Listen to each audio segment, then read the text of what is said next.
Olá, pessoal! Essa aula é uma aula simples, mas é bem importante, porque ela vai falar de um dos temas que eu falo que é o top 3 quando a gente está estudando a legislação tributária dos estados em relação ao nosso ICMS, imposto mais importante que os estados arrecadam, que é justamente o direito ao crédito, que está relacionado diretamente, no caso do ICMS, principalmente ao princípio constitucional da não cumulatividade. Então, eu vou lá na Constituição Federal, vou ver aonde está o princípio da não cumulatividade, né, que para alguns autores, doutrinadores, é uma característica constitucional, e vou trazer para cá, para o nosso estudo do dia a dia, em relação a isso, importantes informações a respeito da não cumulatividade, para que você possa ter um entendimento e levar importantes informações aí para a prova, tá bom? Para isso, a gente vai lá na telinha, então, trazer essa informação para você, princípio da não cumulatividade. Então, ele fala assim, ó, o ICMS, artigo 155, parágrafo 2º, inciso 1, será não cumulativo. Primeira característica dele. A não cumulatividade, ela acompanha o ICMS. Regra geral, a não cumulatividade acompanha o ICMS. O ICMS é um tributo não cumulativo. Regra geral significa dizer que, a princípio, a gente tributa sempre aquilo que é acrescido ao preço do produto, não efetivamente aquilo que, a princípio, já foi cobrado. Então, não tem ICMS sobre ICMS, tributação em cascata sobre ICMS. Aquilo que já foi cobrado em operações anteriores vai dar direito a se creditar, né, na entrada de uma empresa, e aquilo que, a princípio, vai ser pago posteriormente, vai ser, a princípio, abatido disso que já foi cobrado nas operações anteriores. Então, essa característica da não cumulatividade, ela está presente no nosso ICMS. Uma situação interessante, que poderia até ser pensada como uma situação excepcional a isso, é justamente a situação relacionada ao ICMS monofásico sobre combustíveis, agora recentemente instaurado pela Lei Complementar Federal 192 de 2022. Então, esse ICMS monofásico, você não vai cobrar o tributo em vários fatos tiradores, como normalmente é o nosso ICMS, mas sim somente numa operação. Mas isso não significa que ele, a princípio, deixa de ser não cumulativo, até porque nessa única operação, onde você vai cobrar o ICMS, em regra, você também não vai permitir o direito a crédito. Então, você só paga uma vez e, a princípio, não se fala mais em crédito. Mas, normalmente, como o ICMS é um tributo multifásico e cada saída de mercadoria ou início de prestação de serviço é tributada pelo imposto, então você vai ter sempre a possibilidade de poder se creditar daquilo que, a princípio, você recebe de mercadorias, recebe de matéria-prima, recebe material de embalagem, recebe de produto semi-elaborado, e depois você vai dar saída de produto acabado. Então, essas entradas geram créditos de ICMS e as saídas geram débito de ICMS. Vamos explicar isso aqui com mais detalhes, tá bom?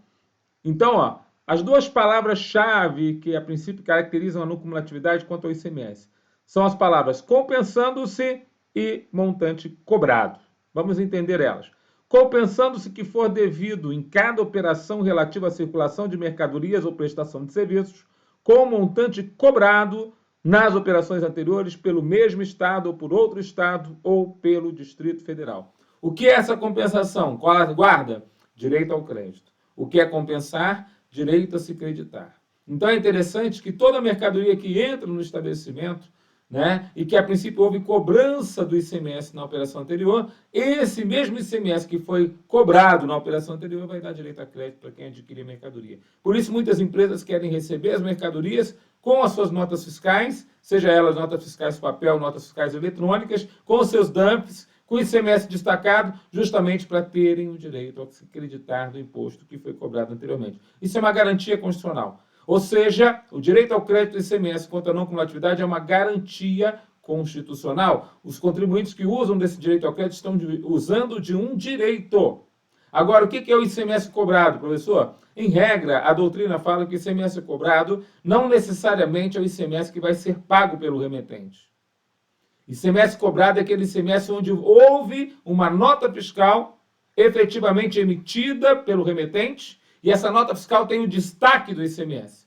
Quando o ICMS é destacado numa nota fiscal de saída, ele tem que ir para a apuração do livro registro de saída, modelo 2 ou 2A.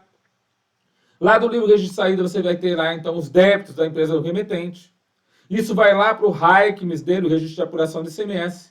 E, posteriormente, ele vai ter que fazer o recolhimento ou a apuração do imposto no final do mês com todos os débitos. Então, aquele imposto que, a princípio, foi cobrado, ele vai, a princípio, entrar na apuração e provavelmente vai ser pago. Então, o imposto cobrado, provavelmente, é provável que ele seja pago, não necessariamente. A empresa pode apurar o seu imposto e não pagar aquele mês. Não tem dinheiro no caixa, não vou pagar.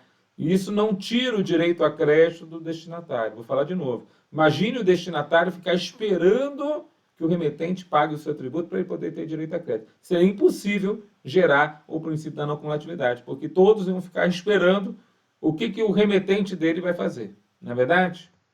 Então, montante cobrado é um montante destacado na nota fiscal. Então, olha só que interessante sobre a não cumulatividade. O princípio da não cumulatividade, então, tem por palavra-chave a palavra compensação. O artigo 155, parágrafo 2º, inciso 1, ele se resume na palavra compensação. Então, ó, o ICMS será não cumulativo.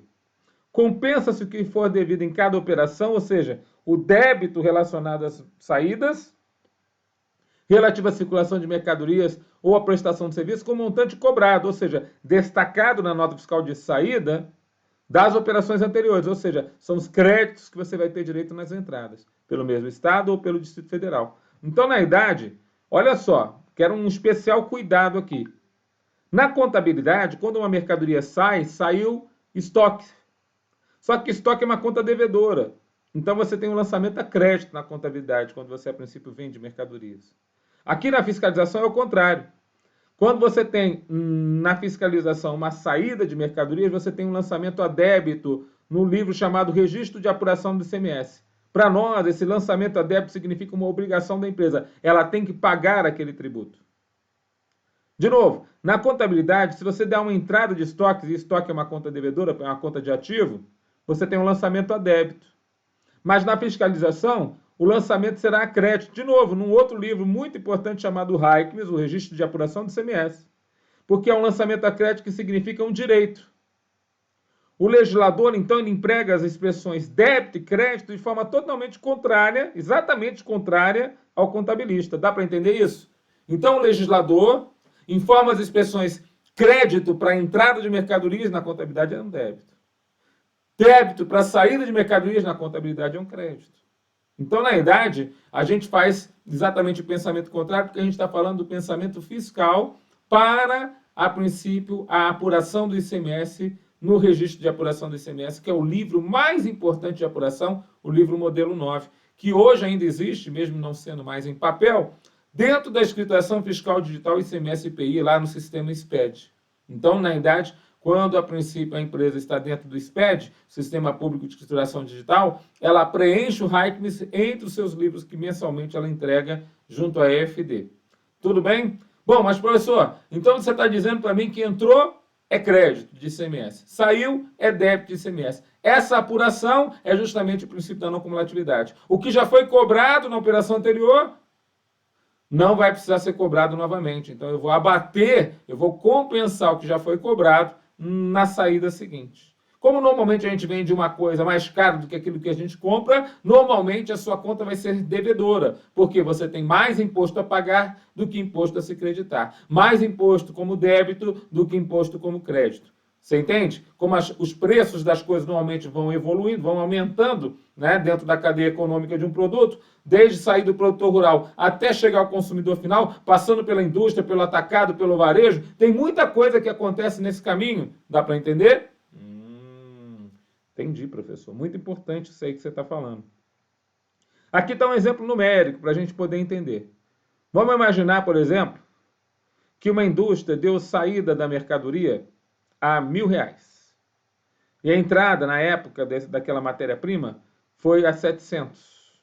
Vamos imaginar que a alíquota de ICMS a ser utilizada nesse estado é 18%.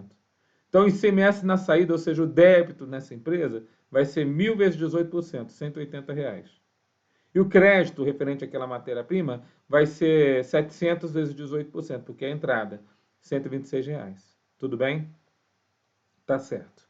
Aí isso é vendido para o supermercado. O supermercado vai dar nova saída. Quando ele der nova saída naquele produto, já colocando seu lucro, ele já está saindo por 1.500.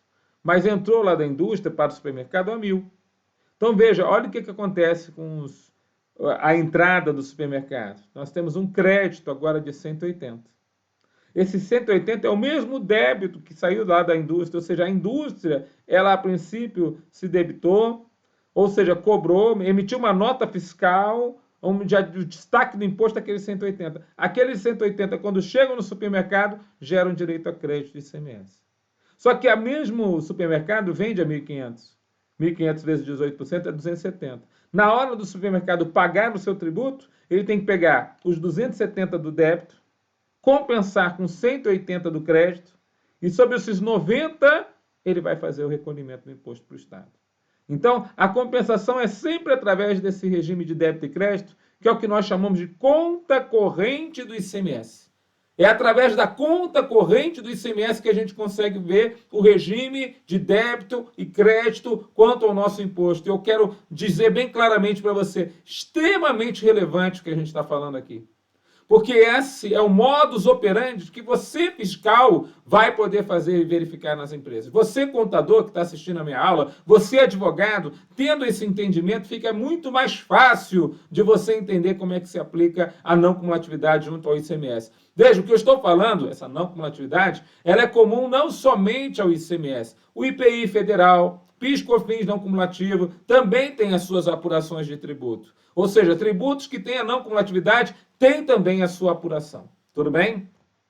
Entenderam um exemplo numérico? Agora, quando a gente estuda ICMS, a gente não sabe. As pessoas às vezes não falam para você, mas você tem dois tipos de créditos.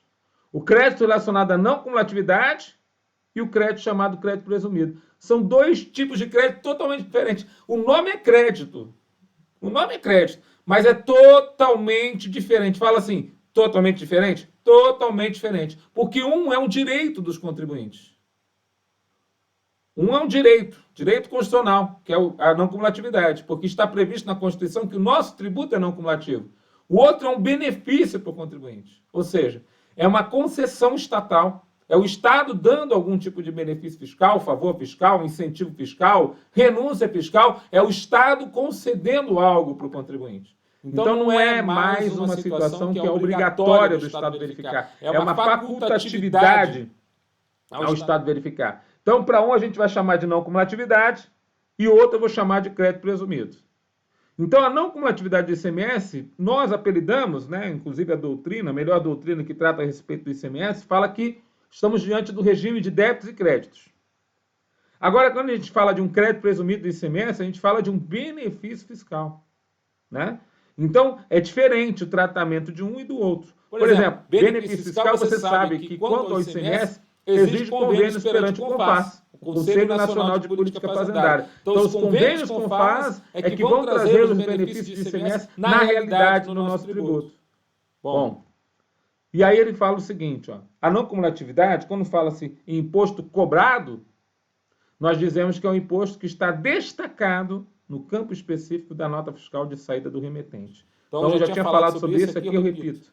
Imposto cobrado na não cumulatividade é um imposto que está no campo próprio do ICMS como imposto destacado. É aquele imposto que está destacado no campo do ICMS. Tudo bem? Bom, e aí, falar de não cumulatividade e não falar da regra do teto é impossível. O que é essa regra do teto, professor? Na doutrina, a regra do teto é uma situação interessante. É como se houvesse um teto, realmente, aonde você, a partir dali, não pode se creditar. A gente está falando sobre direito ao crédito, existe uma regra chamada regra do teto. Qual que é o teto do meu creditamento? Então, a gente vai falar sobre isso agora. Isso está previsto na Constituição Federal. Vamos ver? A Constituição diz o seguinte para nós. Regra do teto, artigo é o 155, parágrafo 2º, inciso 2, alíneas A e B. A isenção, veja, benefício fiscal da isenção ou a não incidência, salvo determinação em contrário da legislação. Veja, letra A, não implicará crédito para compensação com montante devido nas operações ou prestações seguintes. Ou seja, se eu der uma saída isenta não tributada, as operações seguintes à minha não vão poder dar direito a crédito a respeito dessas operações saídas isentas ou com não incidência. Agora, acarretará também a anulação do crédito, ou seja, o estorno do crédito relativo às operações anteriores. Então, na idade, quando ele fala isenção e quando ele fala não incidência, a Constituição Federal simplesmente fala, ó, se a saída não tem pagamento, não tem débito, eu não tenho direito a crédito nem na operação seguinte e nem posso ter direito a crédito na operação anterior. Se eu já o fiz, eu tenho que anular. É o que ele está falando. Ou seja, dentro da cadeia econômica do nosso ICMS, que é produtor rural, indústria, atacado, varejo, até chegar ao consumidor final, se uma das saídas, nós temos saída isenta não tributada, não permite o creditamento na operação seguinte e nem o creditamento na operação anterior. O débito, a falta do débito gera um teto. E é interessante que isso exige até uma proporcionalidade, porque se a isenção for parcial, como é o caso da redução de base de cálculo, na redução de base de cálculo, você reduz a base de cálculo para que uma parte seja tributada e outra parte não. É o que o Supremo Tribunal Federal declara. Redução de base de cálculo é como uma isenção parcial. Então, a regra do teto também alcança a isenção parcial. Também alcança as reduções de base de cálculo. Tudo bem? Eu até explico aqui o que é isenção para efeito de uma prova de concurso. É uma dispensa legal do pagamento do tributo. É uma lei infraconstitucional dispensando o pagamento naquela determinada situação onde o fato gerador existe. O que é uma não incidência do tributo? É a não ocorrência desse fato gerador do tributo. Então, quando não ocorre o fato gerador do tributo, nós temos uma não incidência. Pode ser uma não incidência qualificada, porque está na Constituição Federal, então trata-se de uma verdadeira imunidade. Pode ser uma não incidência pura e simples, aquela prevista na lei estadual. Tá bom?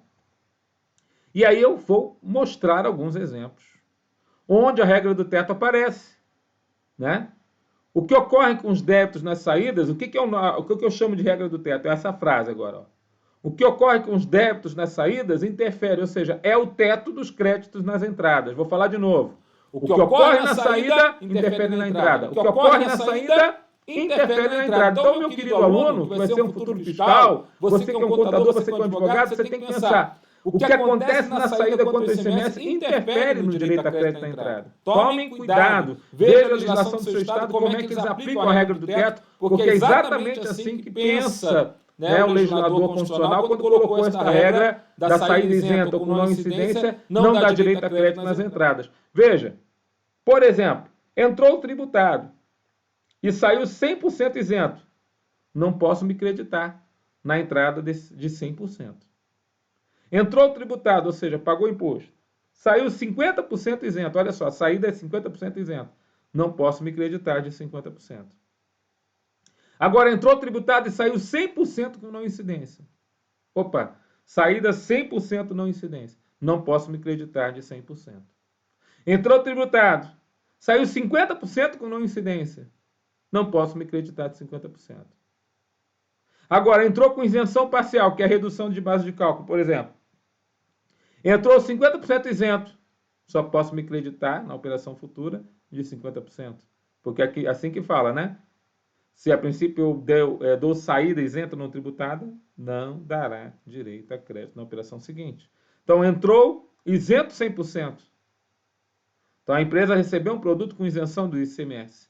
Não posso me creditar de nada. Agora, olha que interessante, eu coloco abaixo aqui em vermelho para você ver.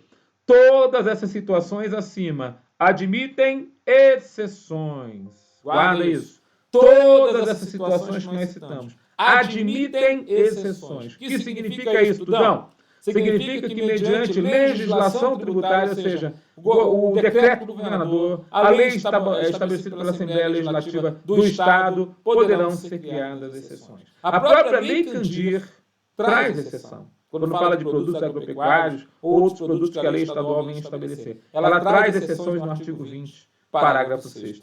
Vamos lá para ver? Olha só o que fala aqui essa importante exceção. O artigo 20, parágrafo 6º da Lei Candir fala manutenção do crédito. Ele fala assim, ó, operações tributadas posteriores a saídas isentas ou não tributadas dão ao estabelecimento que as praticar o direito a se creditar do imposto cobrado nas operações anteriores às isentas ou não tributadas, sempre que a saída isenta ou não tributada seja relativa a 1. Produtos agropecuários. 2. Quando autorizado em lei estadual, outras mercadorias. Pensa o seguinte, imagine que a empresa A deu saída tributada. Então, ela tem um débito na sua saída e vai gerar um crédito para a empresa B. Só que a empresa B deu saída isenta. Logo, ela não poderá se creditar. E nem poderá transferir crédito para a empresa D. Mas a empresa D vai dar nova saída tributada. Aí ele fala, se o produto é agropecuário, A empresa B, quando vender essa sua mercadoria isenta para a empresa D, poderá transferir o crédito que ela não se apropriou. Ela vai pegar no campo de informações complementares da nota fiscal dela e vai colocar lá o valor do crédito que ela não se apropriou. Por isso que ele fala, operações tributárias da empresa D, posteriores às saídas isentas não tributadas da empresa B, dão ao estabelecimento que praticar as operações tributadas, a empresa D, o direito a se creditar do ICMS cobrado nas operações anteriores às isentas ou não tributadas da saída da empresa A, sempre que a saída isenta ou não tributada da empresa B seja relativa a produtos agropecuários.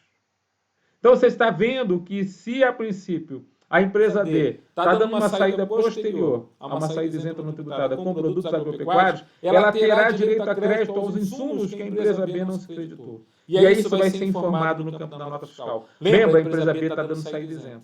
Se ela está dando saída isenta, não tem ICMS destacado na nota fiscal dela. Mas ela vai poder informar que ela não se creditou e está podendo se creditar a empresa que receber a mercadoria por causa do campo de informações complementares. Isso é feito através de nota fiscal. Essa é uma bela exceção à regra do teto. A regra do teto não diz que quando a saída é isenta ou com não incidência não há direito a crédito para a operação seguinte, mas aqui eu estou transferindo crédito porque o produto é agropecuário, porque a lei Candir assim determina. Então, se a lei Candir determinar, fechou. Temos aqui uma exceção. Temos aqui uma exceção, por isso que eu coloco aqui, exceção. Tudo bem? Tudão, vamos fazer questão? Opa! Vamos fazer questão, que é muito bom fazer questão para a gente treinar. Veja, essa questão caiu na prova do ICMS do Distrito Federal. O imposto é não cumulativo quando? Letra A. Não admite a incidência de outro imposto sobre a mesma operação tributável, ou seja, não cumulatividade aqui é só poder ter ICMS na jogada? Claro que não, não tem nada a ver. Não tem nada a ver. Essa não cumulatividade não tem a ver com mais de um tributo sobre a operação. Tudo bem? Não admite a incidência de taxa ou outros acréscimos sobre a mesma operação tributável? Nada a ver. O tributo é não cumulativo quando ele é monofásico, incidente somente na primeira passagem da mercadoria ou serviço no ciclo produtivo? Também nada a ver. Monofásico não significa não cumulativo. Incide sobre a última passagem da mercadoria ou serviço no ciclo produtivo? Também não tem nada a ver. Agora sim, gabarito da questão. Incide sobre o valor acrescido da mercadoria ou serviço em todas as etapas do processo circulatório. Agora vem uma situação interessante. A gabarito da questão é essa letra, letra E. Por quê, professor? Porque no final das contas é isso que acontece. Somente sobre o valor adicionado ao produto é que incide o imposto. O supermercado não comprou algo por 1.000 e vendeu por 1.500. Sobre aqueles R$500, se você multiplicar por 18%, são os R$90 que vão ser tributados pelo supermercado. Justamente isso é uma característica do débito e crédito. Você só cobra efetivamente sobre aquilo que é o que você adicionou ao produto. Não é à toa que o ICMS é conhecido como IVA, Imposto sobre o Valor Adicionado. Então, é sobre o valor adicionado ao produto que efetivamente nós temos a incidência do imposto. Tudo bem? Então, olha só, na questão aqui, a alternativa é a letra E. Questão lá do Rio de Janeiro, FGV. Quanto ao aspecto da não cumulatividade, característica do IPI e do ICMS, olha só, já que colocou IPI na jogada. De acordo com a Constituição Federal, é correto afirmarmos que: letra A, permite a compensação do imposto devido em cada operação efetiva na cadeia da produção, com montante cobrado nas operações anteriores na mesma cadeia. Totalmente correto, a letra A é o gabarito da questão. Letra B, favorece a incidência em cascata sobre todas as operações tributadas em cada etapa da circulação de bens produzidos e destinados à indústria nacional. Totalmente fora esse negócio de incidência em cascata, está fora. Letra B está fora. Letra C, permite que a carga tributária incidente seja maior ou menor de acordo com a essencialidade dos produtos. Isso não tem a ver com não cumulatividade, isso tem a ver com seletividade. Carga maior ou menor de acordo com a essencialidade. Então está fora. Letra D, se confunde com a vedação da tributação com efeitos confiscatórios. Também não tem nada a ver a história, né? Confundir-se com vedação de tributação com efeitos confiscatórios. O princípio não confisco, ele realmente alcança todos os impostos, né? Todos os tributos, mas não tem nada a ver com a não cumulatividade. Letra E, se revela uma exceção ao princípio da imunidade recíproca, já que atinge os produtos comercializados por empresas públicas imunes. Viajou na maionese, não tem nada a ver isso aqui. Gabarito, então, da questão. Alternativa, letra A. Outra questão agora, a questão da Fundação Carlos Chagas. Também sobre o princípio da não cumulatividade, referente ao ICMS, pretende a Então, o princípio da não cumulatividade referente ao ICMS pretende a cumulatividade do imposto, prescrevendo a compensação do que for cobrado em cada operação relativa à circulação da mercadoria ou prestação de serviços, com montante devido nas anteriores, pelo mesmo ou outro município. Viajou na maionese, botou cumulatividade quando não é cumulativo, né? Letra B, não cumulatividade do tributo, prescrevendo a compensação do que for devido em cada operação relativa à circulação de mercadorias ou prestação de serviços, com montante efetivamente pago. Olha como cai na prova, né? A Fundação Carlos Chagas gosta muito de colocar, em vez de cobrado, que é o que está na Constituição Federal, e que é um termo muito importante, ela bota como efetivamente pago. Viu efetivamente pago na prova, já pula para outra. Não é isso. A letra C também está aqui, ó, efetivamente pago. Eu nem leria ela se eu não estivesse aqui lecionando para você. Já pularia para outra. Não cumulatividade do tributo, prescrevendo a compensação do que for devido em cada operação relativa à circulação de mercadorias ou prestação de serviços, com montante efetivamente pago. Está errado. Nas anteriores, pelo mesmo outro município. Ainda meteu município aqui em vez de estado, aqui no final. Também está errado. Letra D de dado e o gabarito da questão. Não cumulatividade do tributo, prescrevendo a compensação do que for devido em cada operação relativa à circulação de mercadorias ou à prestação de serviços, com um montante, aí sim, cobrado nas anteriores pelo mesmo outro estado ou Distrito Federal. Gabarito da questão, conforme o artigo 19 da Lei Candir, conforme o artigo 155, parágrafo 2º, inciso 1 da Constituição Federal. Então, letra D é o gabarito. E letra E, não cumulatividade do tributo, prescrevendo a compensação do que for devido em cada operação relativa à circulação de mercadorias ou à prestação de serviços com montante cobrado nas anteriores exclusivamente pelo mesmo estado ou Distrito Federal. Quando ele botou exclusivamente, já errou também a alternativa. Tudo bem? Gabarito letra D de dado? Fechou, professor? Entendi. Considerando o fato descrito em relação à aventada sonegação de ICMS, o esquema só foi possível pela seguinte característica constitucional desse imposto estadual. Veja, outra questão da FCC. Olha só que interessante. Então, ele vai falar a respeito de algumas situações aqui. Vamos ver o que ele está querendo dizer aqui, ó. O grupo criou uma rede de 80 empresas de fachada, todas registradas em nome de laranjas. As empresas importavam produtos químicos, mas não pagavam nenhum tributo sobre as operações.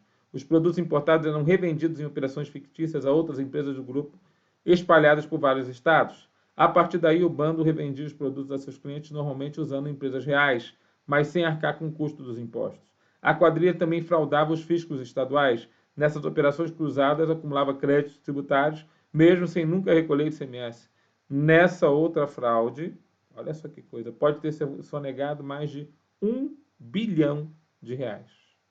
A matéria da revista Veja de 2011, imagina, R$1 bilhão naquela época, quanto que valeria hoje? Que loucura, né? Então, ó, considerando esse fato, relacionado aí, a princípio, a não pagar tributo, mas se creditar, o esquema só foi possível pela seguinte característica constitucional do nosso imposto estadual. Letra E, não cumulatividade. Está falando de crédito, né? Crédito do imposto. Então, não cumulatividade. Tá bom, pessoal? Fechou aqui? Não tem mais? Opa. Então, fechou, professor. Entenderam aqui, pessoal? Conseguiram compreender? Eu sei que é uma aula simples, mas uma aula extremamente importante para quem quer entender um pouquinho mais a respeito da não cumulatividade e das regras constitucionais a respeito do nosso ICMS. Isso faz você ficar cada vez mais forte, cada vez mais pronto para você ir lá e arrancar a vaga. Fica firme no propósito. Professor Tudão, um grande carinho, dando aula para você. E até a próxima.